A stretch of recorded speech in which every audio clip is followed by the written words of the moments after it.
Bismillahirrahmanirrahim. La yastawi, tidak sama. La yastawi, tidaklah sama, tidak akan pernah sama. Al-qaiduna, orang-orang yang duduk-duduk saja di rumah. Al-qaiduna, orang-orang yang duduk-duduk saja di rumah. Orang-orang yang berpangku tangan, kata bahasa kita. Minal mu'minina, dari golongan orang-orang beriman. Minal mu'minina, dari golongan orang-orang beriman, dari kelompok orang-orang beriman. Anil jihadi, tidak turut berjuang. Anil jihadi, tidak turut, tidak ikut berjuang bersama Rasulullah. Goiru ulid dorori, yang tidak mempunyai ujur. Goiru ulid dorori, yang tidak mempunyai ujur. Birofi, goiru ulid dorori dibaca dengan rofa doma, goiru. Sifatan, maka ini kalau dibaca goiru dia menjadi sifat. Sifat dari apa? Al-qaiduna, sifat dari orang-orang yang duduk-duduk saja di rumah karena dia tidak mempunyai, padahal dia tidak mempunyai ujur. Wan nasbi, dan menjadi nasab dibaca fathah goiro. Jadi boleh dibaca la yastawil qa'iduna minal mu'minina ghayra ulid dorori. Boleh ya dibaca begitu. Kalau yang di teks Al-Qur'annya mushafnya goiro. Tapi kalau kita bacanya goiro itu boleh, tidak salah, benar. Istighnafan, karena menjadi istighnaf, permulaan. Min zamanatin, yaitu ujur pincang kakinya. Zamanatin, min zamanatin, yaitu ujur pincang kakinya. Kakinya pincang. Awaman, atau buta matanya. Au aman, atau buta matanya. Au nahwihi, atau yang seumpamanya, yang semisalnya ujurnya. Tidaklah sama orang-orang yang berpangku tangan di rumah dengan orang yang keluar ke rumah ikut berjihad, ikut berjuang kepada Nabi. Sedangkan yang di rumah itu dia nggak ada ujur, nggak ada alasan tidak keluar rumah ikut berjuang kepada Nabi. Padahal Nabi Muhammad sangat membutuhkan tenaganya untuk menghadapi kejahatan orang-orang kafir Quraisy pada waktu itu. Dia ada di rumah, nggak ada alasan ujur, misalnya kakinya lagi sakit, nggak bisa keluar rumah, kakinya lagi pincang, masa perang kali pincang, kalah kita. Atau matanya buta, bukan hanya buta saja, matanya rabun misalnya gitu, udah remeng-remeng, nggak ada alasan ini atau nggak ada alasan lain, sakit dan lain sebagainya. Wal mujahiduna, dengan orang-orang yang ikut berjuang bersama Nabi. Wal mujahiduna, dengan orang-orang yang ikut berjuang, berjihad bersama Nabi Muhammad fisabilillahi, di jalan Allah.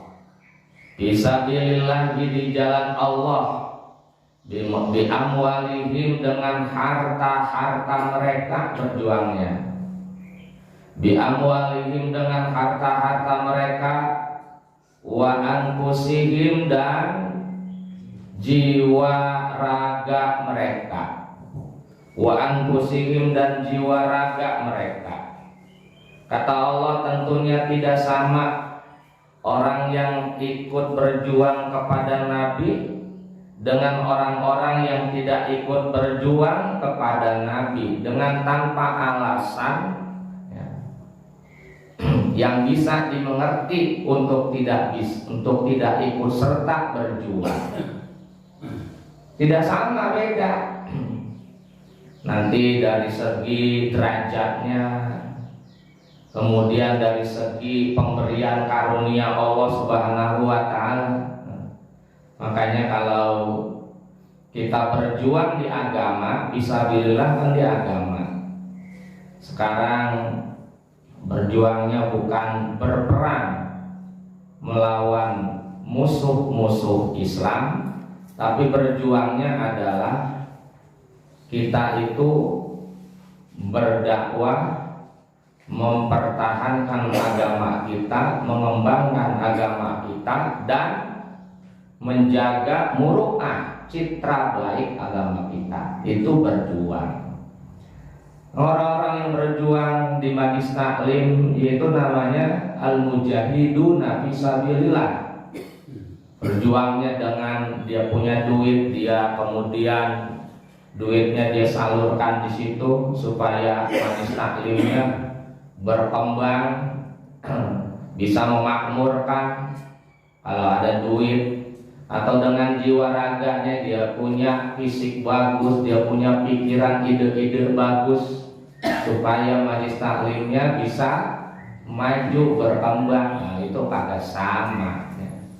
Maka pengurus Majlis Taklim dengan anggota Majlis Taklim derajatnya beda di sisi Allah Subhanahu wa Ta'ala. Kagak sama itu. Layas tahu nggak sama itu.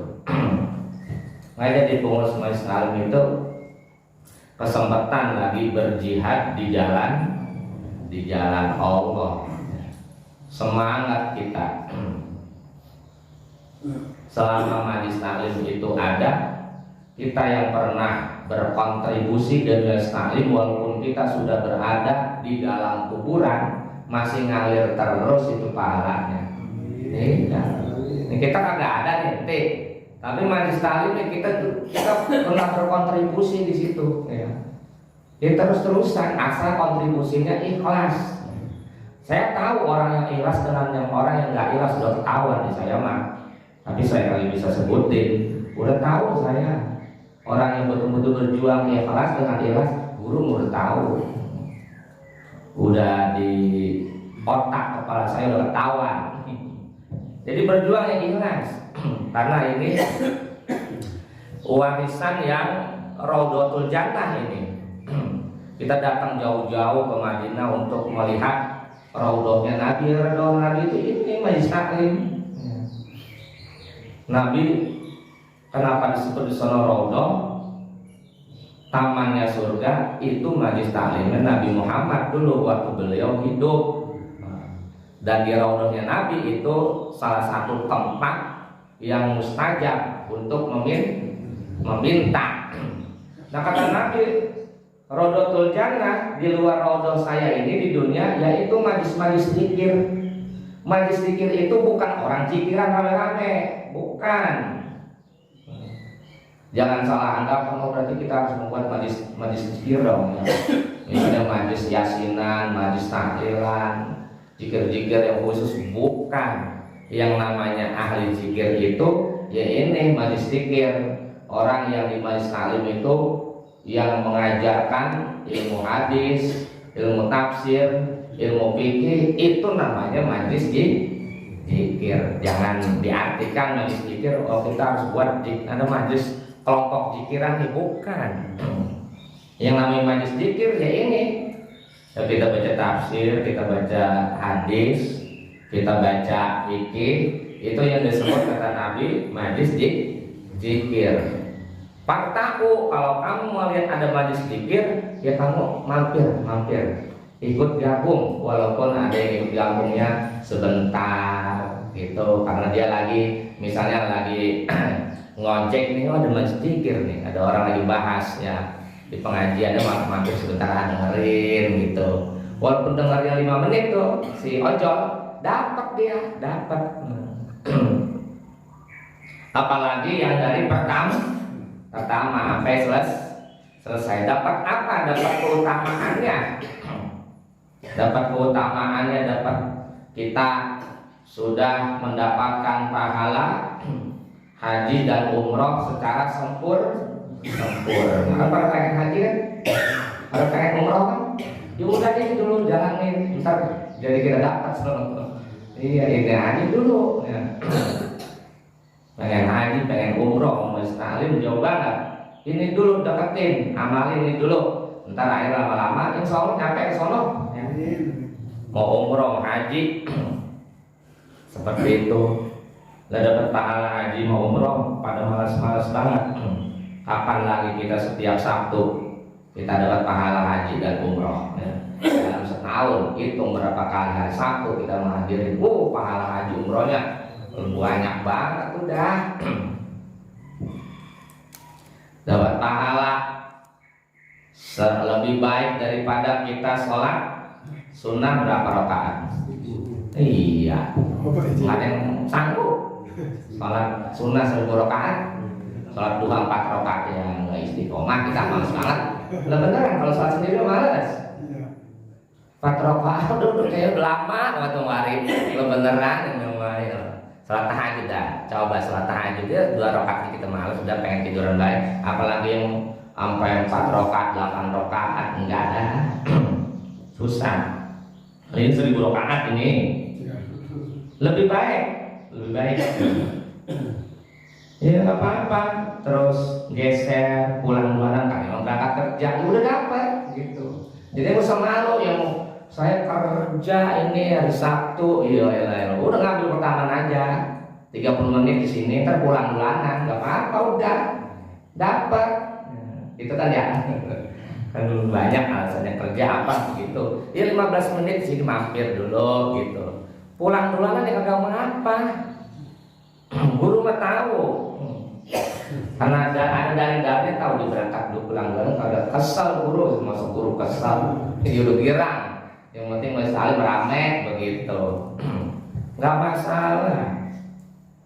Emang disuruh begitu sama Nabi Pak, kamu mampir, ya, singgah sebentar, dengerin ada ilmu-ilmu dari Nabi Muhammad Shallallahu Alaihi Wasallam. Ayo tuh, beda, entar. Ketika kita meninggal dunia, baru semua itu akan dikabarin oleh Allah Subhanahu wa Ta'ala. Ketika sakatul maut, malaikat maut ya, udah hadir di depan kita, kita dikasih tuh di mata kita. Kalau kata orang mah haluk ya, dia udah ngeliat surga aja, dia udah girang. Begitu tuh. Dikasih begini maka ada jalan, kan saya nggak pernah umroh ini, tapi kok umrohnya beribu-ribu kali saya dapat, ya ini dulu gitu kan ya.